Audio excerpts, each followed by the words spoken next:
আসসালামু আলাইকুম সবাইকে 2025 সালের পবিত্র ঈদুল আজহার শুভেচ্ছা। ঈদ মোবারক। দক্ষিণ কোরিয়ার দেজেন শহর থেকে বলছি।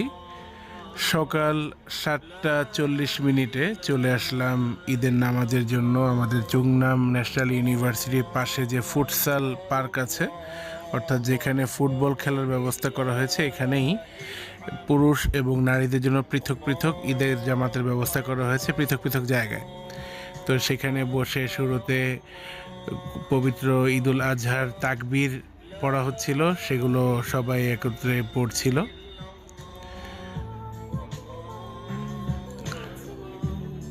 এরপরে যখন নামাজের সময় হলো, তখন কোরিয়ান মেট্রোপলিটন পুলিশের পক্ষ থেকে একজন পুলিশ অফিসার কিছু ইনস্ট্রাকশন দিলেন।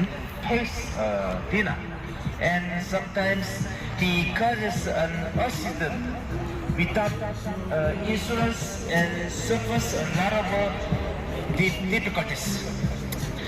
And these days, illegal immigrants cracked down at immigration office. If you have brothers who stay here illegally, be especially careful when going to restaurants or bars.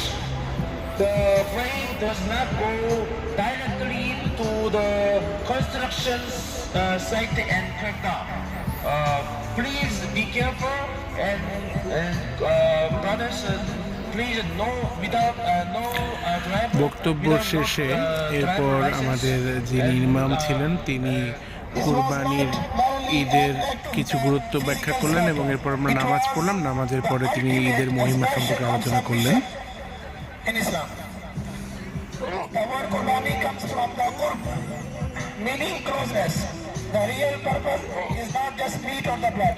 It's about getting closer to Allah by sacrificing what is dearest to us. Allah says in Quran, it's neither their meat nor their blood that reach Allah, but it's your piety taqwa that reach Him. মোনাজাতের পর সবাই কোলাকুলি করতে লাগলো। এখানে বিভিন্ন দেশের মানুষ রয়েছে যারা মুসলিম: Bangladesh, India, Pakistan, Uzbekistan, Thailand, Malaysia, Philippines, Indonesia, China এবং আরও অনেকগুলো দেশের মুসলিমরা এখানে ছিল।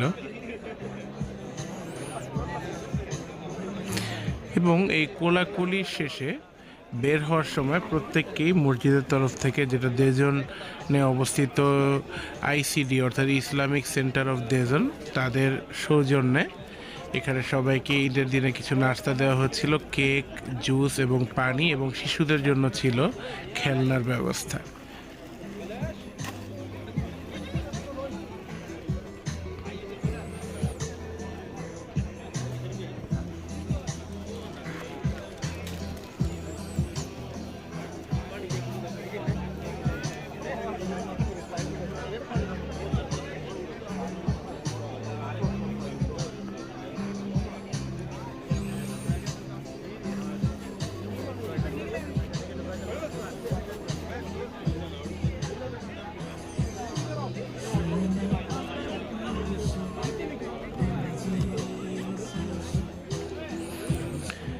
ঈদের নামাজ থেকে ফিরে সরাসরি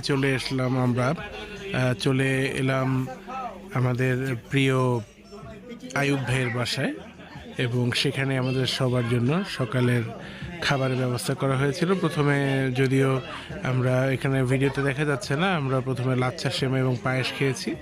এরপরে chicken khichuri with mash potato বা আলু ভর্তা সহ খেয়েছিলাম, এবং এরপরে এর সাথে কোকও ছিল, এবং এরপরে সবাই যে যার বাসায় চলে আসলাম। এইভাবেই শুরু হলো দক্ষিণ কোরিয়ায় পবিত্র ঈদুল আজহা।